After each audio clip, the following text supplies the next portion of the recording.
Welcome to the Deep Dive. Today we're warping into the Delta Quadrant for a look at a Star Trek Voyager episode called Phage. It's, this one is a story that really kind of throws us into this question of, survival and what lines we are willing to cross when things get really, really difficult. Yeah, that's what Phage does so well, right? It Yeah. immediately puts us in this pressure cooker scenario, and we get to see Voyagers desperate for dilithium, which, of course, as you know, is the fuel that powers their journey home. And Neelix, bless his heart, is always resourceful. He points them towards a planetoid that he thinks, hopes, believes is just absolutely packed full of this stuff. But this is not your average supply run, is it? No, it becomes a huge fight for life, but it starts, kind of normal. We see Neelix again being optimistic, and he turns the Voyager mess hall into his own galley. Yeah. And he's like whipping up these great meals from, whatever limited supplies they've got left. Yeah. It's really sweet, actually. You see him making the best of things, of course, until everything goes completely sideways. It's a great reminder that, the crew on Voyager is nothing if not adaptable. I mean, think about it. They're literally millions of light years from home. Yeah. And they just keep finding ways to not only survive, but thrive, to create this sense of normalcy in, probably the most extraordinary of circumstances. And then, bam, an away team beams down Chakotay, Kim, and Neelix. And their tricorders are going haywire, like completely bonkers, suggesting there are just mountains and mountains of dilithium. But, as we know in Star Trek, when things seem too good to be true. Right. Usually. They are. And this time, it's a trap. Poor Neelix. He's lured away from the group, and what happens next is, well, I've got to say, it's pretty shocking.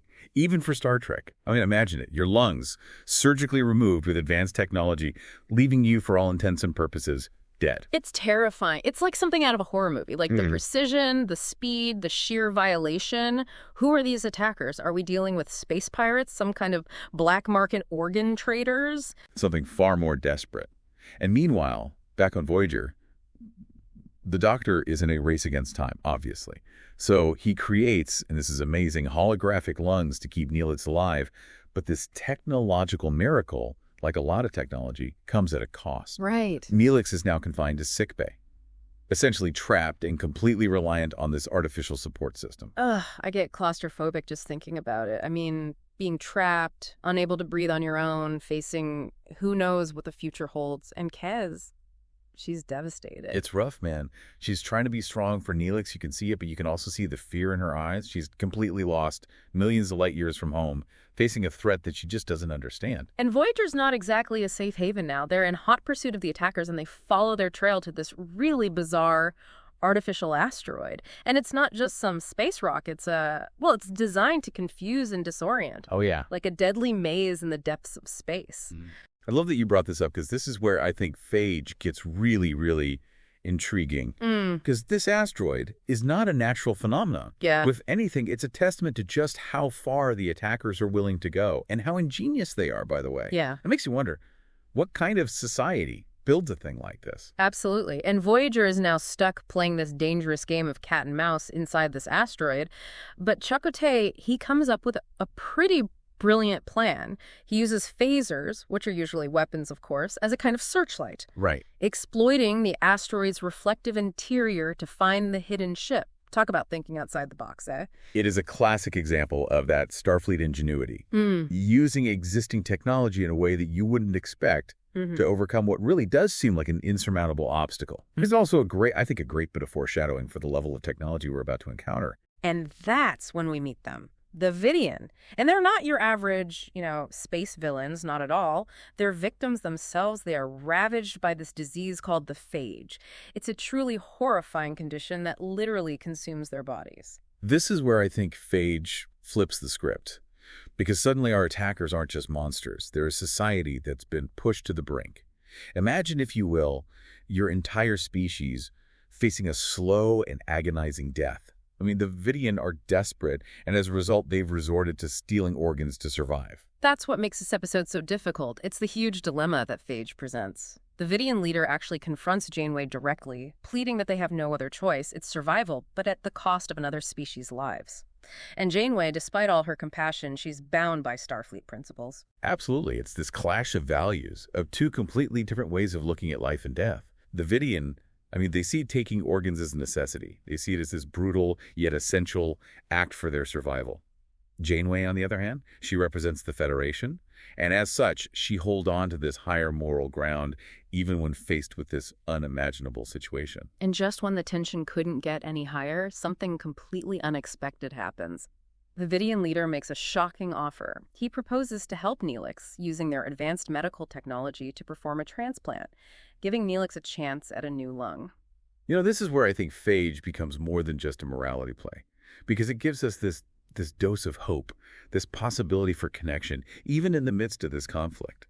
And it shows that the Vidian, despite everything they've done, they are capable of compassion, maybe even remorse. They're complex beings driven by this desperate need to survive. And then Key steps up, and she makes this incredibly difficult choice to donate one of her own lungs to save Neelix. I mean, talk about self-sacrifice. It really is. It really is a testament to the strength of their bond. You know, Keisha is willing to risk her own life to save the person that she loves. And it really raises this question of, you know, the ethics of sacrifice. But at the core of it, it's an act of pure love and devotion. And it works. The transplant is successful. Neelix gets his second chance. But the questions remain. Oh, yeah? Voyager lets the Vidian go, with a stern warning, of course. But the ethical ramifications of their encounter, well, they are far from over. Exactly. Phage doesn't try to wrap everything up nicely. It leaves us with this sense of unease, this lingering question. Is there ever a justification for sacrificing the few to save the many? And that question goes way beyond Star Trek. I mean, it really speaks to the core of our humanity. It's like, it makes you think about how we view technology in general. Like, on the one hand, we're celebrating this big success that the doctor had with these holographic lungs, but then we see Neelix confined to sickbay. Oh, for sure, yeah. I see what you mean. It's like he's alive, but at what cost, right? Right. Like, it challenges this sort of utopian ideal we often get in Star Trek where technology solves all our problems. But in this case, it creates this whole new set of moral and ethical dilemmas. Yeah. I mean, Neelix is alive, yes, but he's totally dependent on this technology, and his freedom is severely limited because of it. Right. It makes you think about quality of life versus just the very act of surviving. It does, yeah. And it really is a good reminder that, like, progress isn't always this straight line, this upward trajectory to some better future. Right. And it's not just Neelix who is struggling with these choices. I mean, Case's decision to donate a lung, that was incredibly selfless.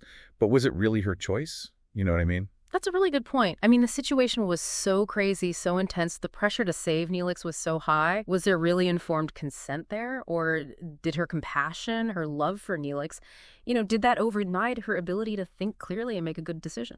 It's tough, eh? It's a really hard question to answer, and I like that the episode doesn't shy away from showing the emotional toll that this takes on everybody. I mean, even the doctor, as a hologram, he's deeply affected by all this. Neelix is suffering. Key's sacrifice. Oh, absolutely. I mean, he is programmed to be a healer. Yeah. But this is a situation that pushes him to his absolute limits. He has to invent, he has to improvise, he has to make decisions that could have just devastating consequences. It reminds us that even in the future, centuries from now, healthcare is about way more than technology. It's about empathy, compassion, understanding that there's a human cost to all these decisions. That's so true. And let's not forget about that transporter-like device that the Vidian used to actually remove the organs. I mean, It is chillingly efficient. It's terrifying, but it's also really efficient. But it does kind of make you wonder, like, could this be the future of medicine? What if we could just, I don't know, transplant organs instantly? No surgery, no risk of rejection. I love this point. It's such a fascinating concept, but it's also really scary. It forces us to think about the potential dark side of all this medical advancement. What safeguards would we need to make sure technology like that isn't abused? Would it lead to a society where, people are seen as nothing more than just a collection of spare parts? Ugh, it's scary, yeah. And it kind of speaks to a theme that runs throughout this whole episode. The idea that, that fear and desperation, that those things can lead us to do some really bad things. I mean, the Vidians are driven to extremes, but can we really blame them? That's the question, isn't it? Like, that's the heart of the moral dilemma here. Yeah. Phage really challenges us to empathize with the Vidian, to see them not as, mustache-twirling villains, but to really see them as victims of circumstance. They are trapped in this cycle of suffering, and they're forced to make impossible choices. Yeah, and it really does make you wonder, if we were in their shoes facing extinction, would we act any differently? It's a great question. It's a question worth thinking about.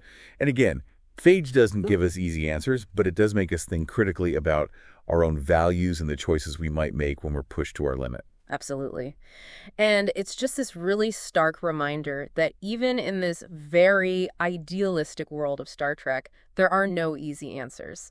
Like these moral problems, these ethical problems, they are complex. They are complicated. And I think that is exactly why it's so relevant to all of us, to our own lives, because we face these ethical dilemmas all the time, whether it's in our personal lives or our work or even on this huge global scale.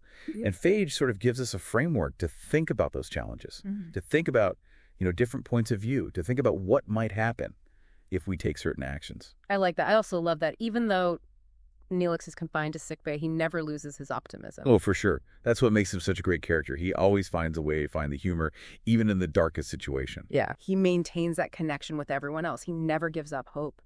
It's such a powerful message about resilience, about finding strength, even when everything seems completely lost. It is. And that message just echoes throughout this whole episode. I mean, Voyager is stranded, right? They're millions of light years from home. They're facing one challenge after another, and yet they never lose sight of that mission, that goal of getting home. They keep exploring. They keep learning. They just never give up. Yeah.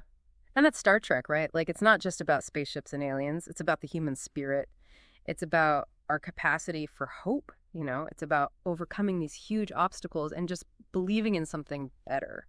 It's beautiful. And I think Phage really highlights that. It shows us the dark side of that journey, those difficult choices. But it also reminds us that even when things are really dark, there's always this glimmer of hope, a chance for redemption. For connection. For connection, yeah. And that's something worth holding on to. We've talked a lot about the medical stuff and the ethical dilemmas in this episode. But I think Phage also brings up something that's super relevant today. Cultural clash. I mean, the Vidian, desperate as they are, they remind us that being afraid of the other, that can lead to some really terrible things. Oh, yeah, totally. What I think is so interesting is that they aren't portrayed as just evil. Like, they're a product of what's happening to them, shaped by this awful phage that's killing them off. And it makes you wonder, if our society was on the verge of collapse, how far would we go? Are the Vidian really monsters, or are they just, holding up a mirror to us? It's scary to think about, right? And it makes you think about all the conflicts going on in the world today. How often do we just label the other side as evil, as the enemy, without actually understanding why they're doing what they're doing? And Phage, I think, really shows us that even in space, in the vastness of the galaxy, conflict usually comes down to fear, desperation, the need to survive. Absolutely. And it really challenges Star Trek's optimistic view of encountering these new cultures. I mean, the Federation is all about understanding and diplomacy, but here, that's put to the test. Like, can Janeway even find a way to connect with a species that has done such horrible things? Right. And she is in such a difficult position because if she condemns the Vidian, then more people are probably going to die. But if she lets them get away with organ harvesting, well, that just goes against everything the Federation stands for. And I think it reminds us that even the best, most noble principles can be tested when you're dealing with these really tough situations. For sure. But there is that moment, that glimmer of hope in Janeway's decision at the end. I mean, she lets the Vidian ship go, with a warning, of course. But it's almost like an act of mercy. She recognizes that this is a people in pain, it's a risk, but it shows that she believes that anyone, even people who have done terrible things, can be redeemed. Yeah. And it's a powerful message, especially in our world today, which feels very divided. I think Phage reminds us that trying to understand each other, even when we disagree, that's important. It's about recognizing that we are all human, even when things are dark and difficult. So true. And that's kind of highlighted at the end, right? I mean, the transplant, which was only possible because of Vidian technology and Kay's incredible sacrifice, it shows us that working together, even when there are huge differences, can lead to healing. Right. It's a small step, but it shows that even in the face of so much suffering, there's still hope for connection and empathy and a future where maybe we can avoid conflicts like this. Yeah. And it takes us back to that question you asked at the beginning of this deep dive. Would you donate an organ to save someone? It's a huge question. And Kay's decision was about more than just Neelix. It was about choosing to do something good in a truly impossible situation. And it asks all of us to think about what we might be willing to sacrifice for the greater good, for the people we love, even for strangers who need our help. It's a question that stays with you. And Phage, like we've said, it doesn't give easy answers, but it does make you feel hopeful. Like even in the darkest corners of space, amidst fear and desperation, the human spirit has this power to endure. It reminds us that empathy and compassion and just helping each other, those are the most important things, not just to survive, but to build a better future. So well said. And as we wrap up our deep dive into Phage, I want to leave everyone with this. The next time you meet someone who is different from you, someone you might even be a little afraid of, remember the Vidian. Remember that there's always a reason why people do what they do. Choose to be understanding. Choose compassion. Choose to see the person, the human being, in front of you. And maybe, just maybe, we can build a world where the things that happen in Phage, all those conflicts and awful choices, maybe those can stay in the realm of science fiction. Until next time, keep exploring, keep asking those tough questions, and keep diving deep.